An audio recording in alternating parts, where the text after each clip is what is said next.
Assalamualaikum warahmatullahi wabarakatuh. Alhamdulillahirabbil alamin, wassalatu wassalamu ala asyrofil anbiya'i wal mursalin sayyidina Muhammadin wa ala alihi wa sahbihi ajma'in, amma ba'du. Yang saya hormati Bapak Toteng Suhara SAG MSOS selaku dosen pengampu mata kuliah Pendidikan Agama Islam, izinkan saya memperkenalkan diri. Saya Putri Erisya Zulfikar dengan NIM 2092502021 dari kelas AB 8 akan memaparkan ceramah singkat untuk memenuhi ujian tengah semester mata kuliah ini. Puji syukur kita panjatkan kehadirat Allah Subhanahu wa Ta'ala yang telah memberikan kita nikmat yang tak terhingga, terutama nikmat iman dan nikmat Islam. Sholawat serta salam semoga senantiasa tercurah limpahkan kepada junjungan kita Nabi Muhammad Sallallahu Alaihi Wasallam. Hadirin wal hadirat yang insya Allah dirahmati Allah Subhanahu Wa Ta'ala, coba kita renungkan sejenak.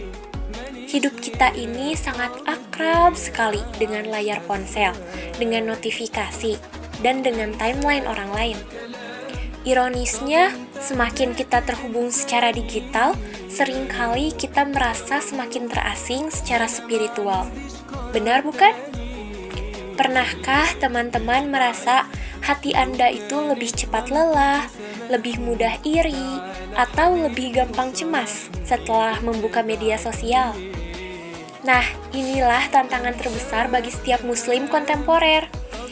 Jadi, gimana sih caranya untuk menjaga kebersihan hati di tengah banjir informasi dan perbandingan ini? Inilah yang disebut sebagai urgensi tazkiyatun nafs digital, yaitu proses menyucikan jiwa dari virus-virus yang menyerang melalui jalur online. Di masa Nabi Muhammad SAW, penyakit hati seperti riya atau pamer, kemudian hasad ataupun iri, itu sudah berbahaya sekali. Namun di era digital, penyakit ini malah bermutasi menjadi jauh lebih sulit dideteksi. Nah, penyakit yang pertama itu adalah riya digital, yaitu ibadah yang niatnya malah bergeser menjadi konten. Misal nih, kita rajin beramal, tapi diam-diam berharap ada yang memuji atau minimal memberikan likes dan komentar yang positif. Padahal kan ibadah yang seharusnya menjadi rahasia antara kita dengan Allah Subhanahu wa Ta'ala, tapi ini malah kita komersialkan. Ingat ya teman-teman, bahwa Rasulullah Shallallahu Alaihi Wasallam pernah bersabda seperti ini. Sesungguhnya perbuatan yang paling aku takuti menimpa kalian adalah syirik kecil, yaitu riya. Nah, maka riya di dunia digital adalah ancaman yang nyata dan bisa menghapus pahala ataupun amal kita tanpa disadari. Nah, penyakit yang kedua itu ada hasad dan insecurity. Kita sering lupa nih, kalau yang kita lihat di media sosial itu hanyalah highlights ataupun bagian terbaik dari kehidupan orang lain.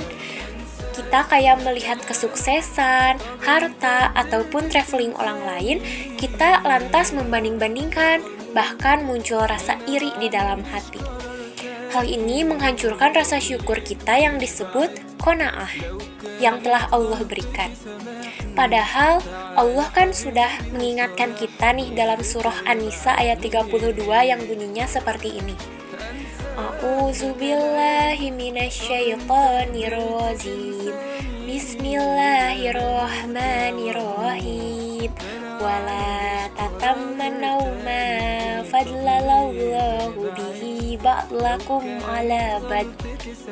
Yang artinya, janganlah kamu iri hati terhadap karunia yang telah dilebihkan Allah kepada sebagian kamu atas sebagian yang lain.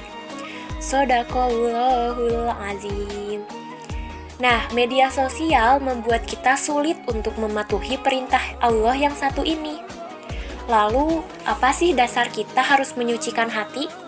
Jawabannya ada pada janji Allah dalam surah Asy-Syams ayat 9 dan 10 yang bunyinya seperti ini.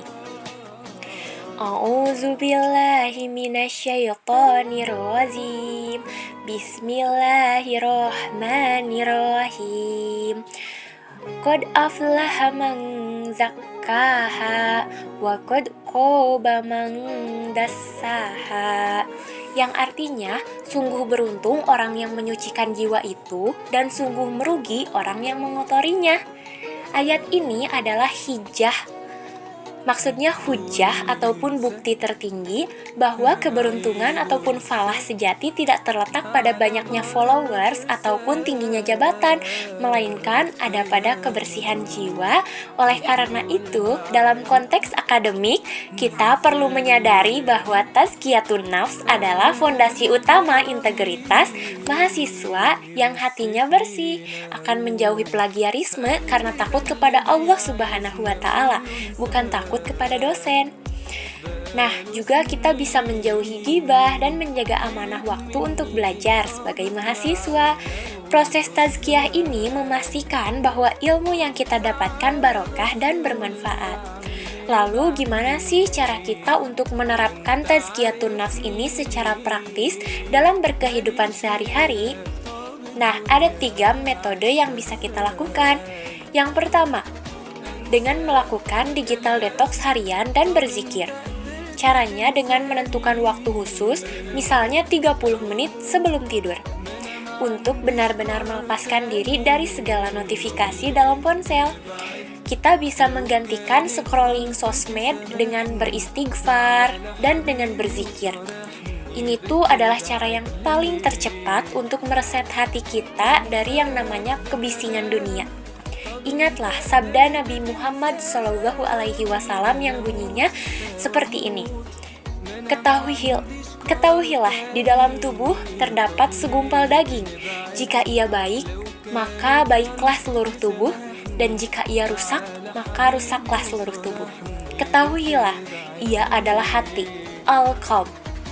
Dan al-qalb ini butuh istirahat dari gadget tentunya. Dan yang kedua, dengan menerapkan ikhfaul amal atau amal rahasia. Untuk melawan yang namanya riya yang semakin mudah, kita bisa punya amal rahasia. Bisa dengan melakukan sedekah, sholat sunnah, ataupun kebaikan apapun yang tidak pernah diceritakan ataupun ditunjukkan di media sosial.